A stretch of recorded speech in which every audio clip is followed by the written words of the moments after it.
I remember one specific instance. We were traveling to my father's Orthodox family for Passover, and the lights went out, and the timer went off. My mom, who came from a very reformed community, she leaned against the switch on purpose to put it on to help the family. And basically, we were asked to leave Passover. And in the car, she turned around. I think I was 10 years old. And she turned around. She said, in the name of Judaism, never embarrass another human being, and never make yourself feel that you're less and you're not good enough. And in the name of Judaism, be kind, be thoughtful, and that's a memory.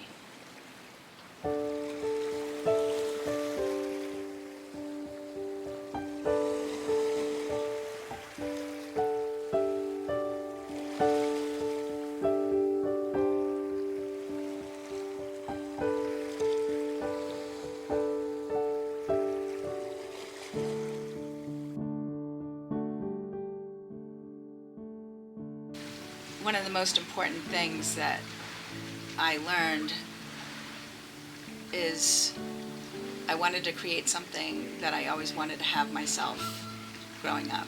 I wanted to have a community that I felt like I belonged to, and I wanted a school that highlights all the strengths that people have, and that's where the Wizards comes in, is finding the best in each other and yourselves and surrounding yourself with that loving community, and that was really important to me.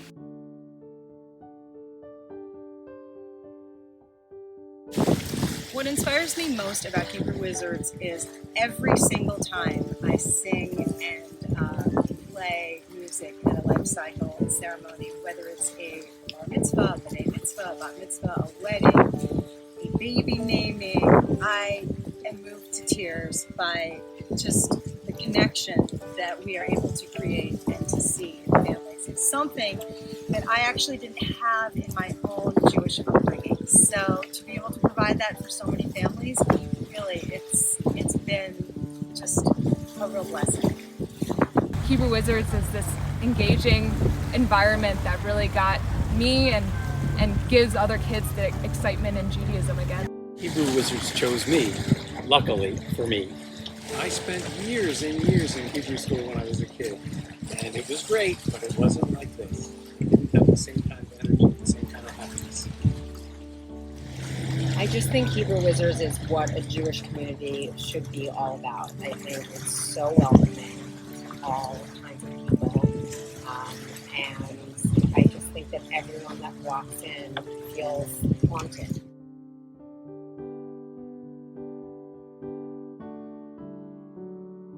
One day somebody just said, if you ever created a Hebrew school, it would be amazing. And I remember thinking, wow, I always thought I would do that, but not right now. And I remember exactly where I was when I decided to do it. I was driving through Old Greenwich, and I said, this is scary. It was scary to think, what if nobody comes to my school? What if nobody wants to sign up?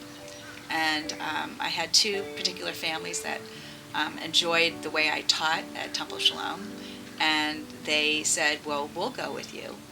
And that was a family of 5 people, a family of 4 people, I had 3 people, and so it was adding up. And before you knew it, people were jumping on the bandwagon. They were saying, you know what, we do want something different. We do want our kids to enjoy being Jewish and not having the rigorous style that a lot of the Hebrew schools suffer from. And we don't have to use books. We could create a beautiful curriculum, and we could bring song, and we can bring laughter and game and camp and the community aspect. I think the culture is the thing that really makes a difference, and culture is created by lots of people. And culture is created because it starts with the teachers, it starts with the musicians all coming together and saying, we want to create something special, and we could do this together. And no matter who worked with us at Hebrew Wizards, always felt that loving community. And I think that people gravitate towards that. People want to belong.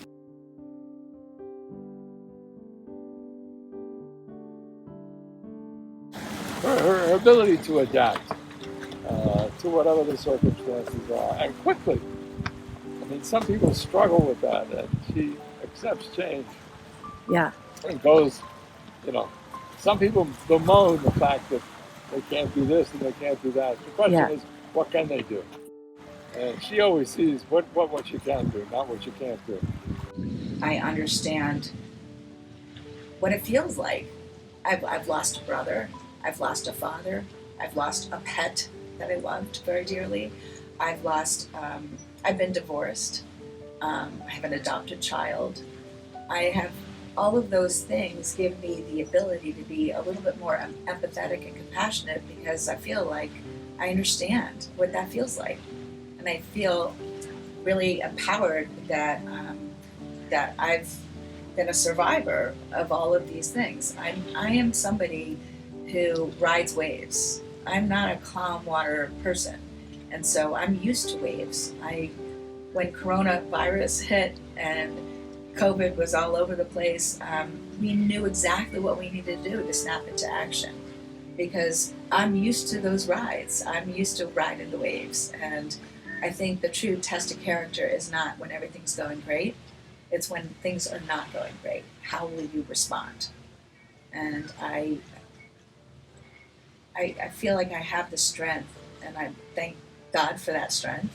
And I thank the people around me that support me in every way. And I really am very grateful for the friendships I've made and for the wonderful Wizards community that we created together, really. And that gives me power. What's special about Hebrew Wizards is that no matter who you are, where you come from, what you look like, who you love, anything, you are welcome to Hebrew Wizards no matter what.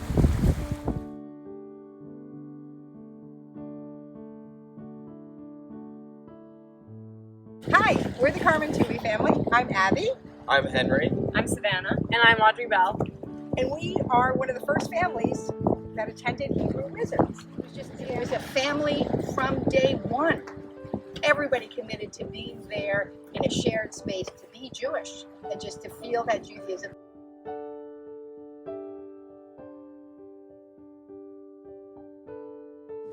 Like, she's so generous and she's so easygoing, and I love her. She's so nice. I would say that something that makes everybody want to come here is her heart, and she's so kind and generous to everybody that she is. Working with Rabbi Deb is so fun because she's got such a youthful spirit, and she's willing to try anything, and she's able to look and say, let's try it this way. If that didn't work, she's able to think outside of the box, and that's really just the best way, I think, to be in life. The most well-known Hebrew Wizards song, I would say, is probably the Alphabet Rap. It's just been a really fun way for people to learn all over the world. How many hits does it have on YouTube? Oh, the Alphabet Rap has hundreds of thousands of hits on YouTube, and believe me, I check.